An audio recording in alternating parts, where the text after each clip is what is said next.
So here's a question for you guys. Would you go back to someone you loved? Or is that always going to end up in heartbreak? Welcome to your Forest transfer news.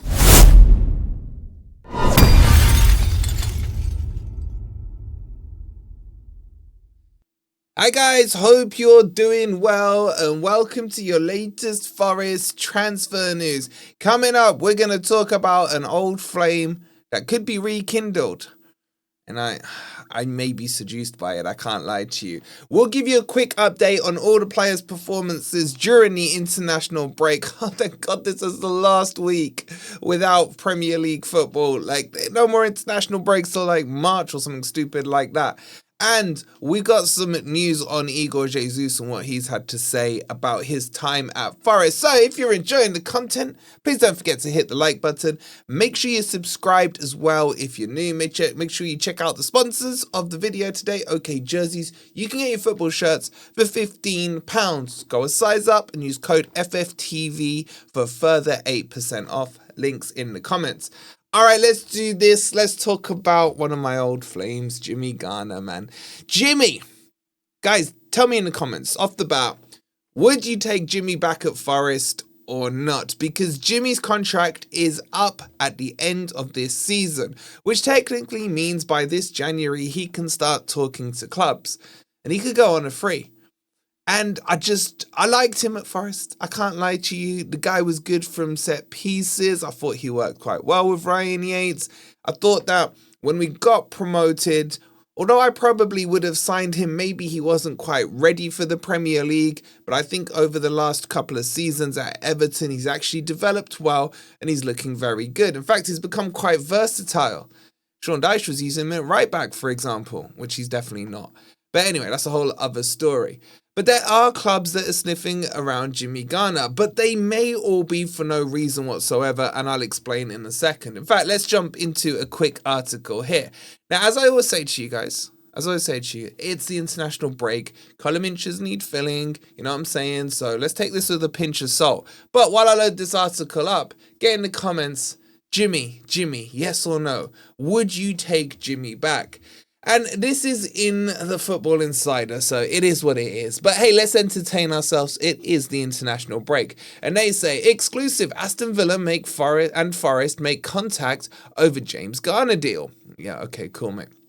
Villa and Forest have joined Newcastle United in the hunt for Everton midfielder Jimmy Garner, sources have told Football Insider. The Manchester United Academy graduate is out of contract at the Hill Dickinson, man, it gets me every time. Next summer, and his future with the Toffees is up in the air.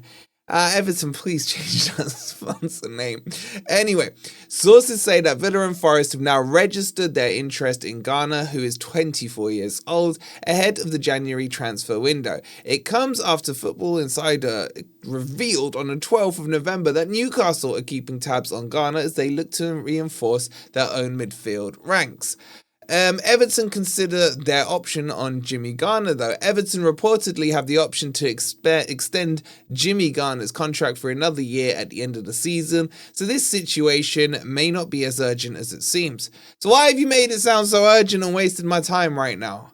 Anyway, however, the likes of Forest, Villa and Newcastle now circling. The Toffees may want to get the midfielder tied down. Garner spent a year and a half on loan at Forest while they were in the Championship, helping them to secure promotion to the Premier League in the 21-22 campaign.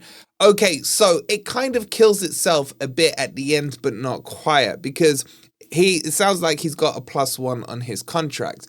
However, even if Everton were to trigger it, it doesn't mean that Jimmy Garner can't leave, because that would just be a +1. Now, I think what will happen is that Everton and Jimmy Garner, or Jimmy Garner's, agent, will have a chat and make that decision in terms of does he want to stay or go. So, for example, if he does want to leave Everton, and I have no idea if he does or doesn't, I don't know the situation at all with him. But if he does want to leave, I still think Everton will trigger that contract anyway, so they can get a fee. The only way it doesn't get triggered is if someone comes in January and offers a fee, but I can't see anyone doing that because in January, technically, the Bosman rule kicks in. And for those of you who can't remember that rule, basically, he can start negotiating a new contract free of charge with another club with no transfer fee. So I think for sure Everton will trigger the contract. If someone wants him, I don't really know how they get him unless they pay for him in the summer. But you know what? Hypothetically speaking, Jimmy Garner on a free, knows the team, knows the city. He gets the city, innit? All that stuff. I think would be a perfect signing for Forest. I don't think he's good enough to start ahead of the likes of Douglas Luiz, Anderson, etc. But I think he's more than a competent midfielder right now in the Premier League. But get your thoughts in the comments. Okay, let's give you a quick roundup on the international scene from a Forest perspective, of course. And my mate Dan Ndoye, who I'm still not sold on, has scored a goal and got an assist as Switzerland beat Sweden by 4-1. I think he got the assist for this first goal and scored the third goal. And it's good to see that he's going to come back to Forest in some good form. Assist and a goal is exactly what I want to see him do at Forest. So hopefully he can carry that kind of momentum into the next couple of games that he plays at Forest. And I just want to see him be the player he was over at Serie A. I still think we've seen 5% of what he can offer. Maybe he needs a bit more time to settle down. Maybe I've judged him too early. Do you guys think I've gone too early on my judgments? I'm more than happy to be wrong on Dan Ndoye. But his news from the international break is that it looks positive. Goal, assist. What more could you ask for as a winger? So he'll be coming back to Forest. And the other one is my boy Neco Williams. Yes, another great performance from him. So good that he got himself man of the match for Wales and has put Wales in a position where they can qualify for the World Cup. I think they sit third in their group, 2 points behind Belgium off the top of my head. So they could maybe get into the World Cup, and I think he would be very deserving of it.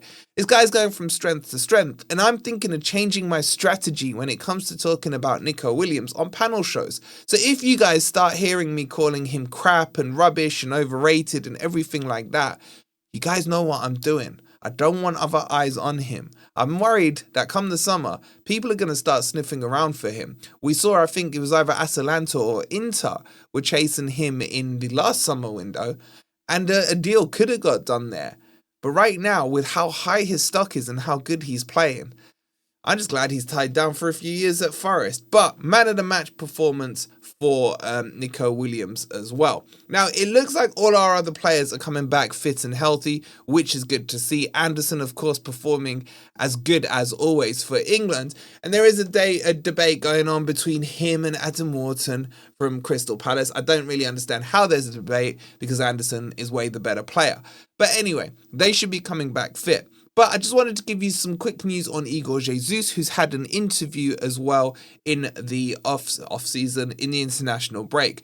By the way, all these kind of snippet newses, if you want your Forest news, just snapshots and you can't bother to listen to my annoying voice or haven't got 10 minutes to sit down, make sure you're in the WhatsApp update group.